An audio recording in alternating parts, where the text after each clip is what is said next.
We are here with Coach David Shepphard and the Joshua Owl baseball squad as they prepare for their bi-district round matchup against Royse City. Coach, congratulations on a successful weekend last weekend and getting the number 2 seed in the playoffs. Can you kind of recap last weekend and just the excitement of beating Midlothian in Cleburne and then your game against Corsicana? Sure. Last week was huge for us. We went into the week not knowing if we were going to have a playoff seed. And, you know, the game, our season in this district is always, we've all been knotted up within a game and a half of each other most of the year. So going into the last 2 games, we knew that we had to win 1, maybe 2, just to even get in. And, you know, being able to go over to Cleburne and play the way we did, I mean, I was so proud of our guys because I felt like that was the first Joshua baseball team that I've had in my 4 years. It's actually went over there and played well and rose into the occasion. And after that win, we found out later in the night that, hey, now we know that we're in because the other teams that we needed to help us did. So then you start thinking, okay, what's the next scenario? Okay, so we beat Midlothian and Ennis loses, then we know that we're going to end up playing for 1-2, and essentially we would be district co-champions. And so that night, you know, over there, we had to move the game to Cleburne because of the weather, but we had a really good fan base show up. And I was really excited to see the community and everyone come out.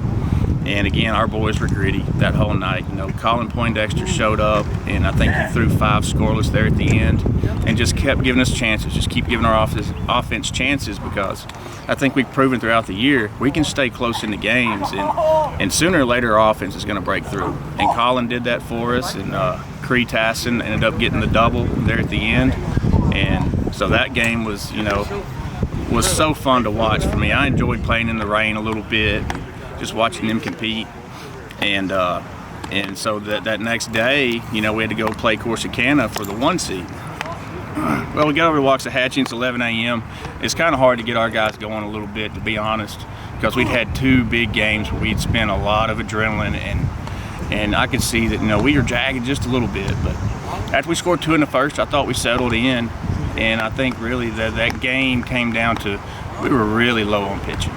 You know, I had to use, I think, 6 or 7 guys in that game against Corsicana just to get through it. And having already thrown Dylan, Tuesday, and Colin, and Stockton, I mean, we were just kind of trying to get through the game. Again, just trying to keep it close, give our offense a chance. And hats off to Corsicana because those guys, they played well. I mean, he threw his best guy at us, a kid named Colby Kincaid. He threw really well. And they did some small ball things and made us make some mistakes, but I can't say how proud I am of this team and how resilient they've been. You talk about that resiliency. You guys have had, I believe, 4 walk-off wins this year. How great is it to know that your kids will never quit until the final out and that there's always a chance to get that win at the end? Oh, it's great. It's a great feeling. I mean, there's been times that I've even told them, you know, I felt like, man, I think that's it, and then they proved me wrong. You know, when I first got the job here, I think it took us almost into the second round of district just to have a comeback win where we fell behind early and to come back and win the game. And that kind of shows you kind of how everything's changed here in the baseball program. For these kids, they just play the game. You know, they don't get too high, they don't get too low, and no matter the circumstance, they're going to stick together and they're going to play their tails off. And like I said, this has been a really fun group to coach. And some of those games, you know, they're giving me more and more gray hairs, but you look back and it's some great memories. Now, looking ahead to this week against Royse City, coming from another talented district as a 3 seed, what have you seen from them? I mean, I've pulled stats, and we've had a pretty good look, you know, at who their guys are. And, you know, I've talked to some other coaches around, and they have a kid, I believe his name's Trey Neighbors, and he's a really good ball player. He comes in and closes games for them, throws high 80s, low 90s, and at the plate, I mean, he's batting 500 on the year. So for us, that's going to be, you know, it's going to be a challenge if he comes in the game on the mound for us to kind of grind out some at-bats and stay short and try to put the ball in play. And when he's up at the plate, you know, if there's an open base, it really makes you think, hey, let's put him on, make the next guy beat us. But like you said, they come from a district that was highly contested, the top 4 seeds.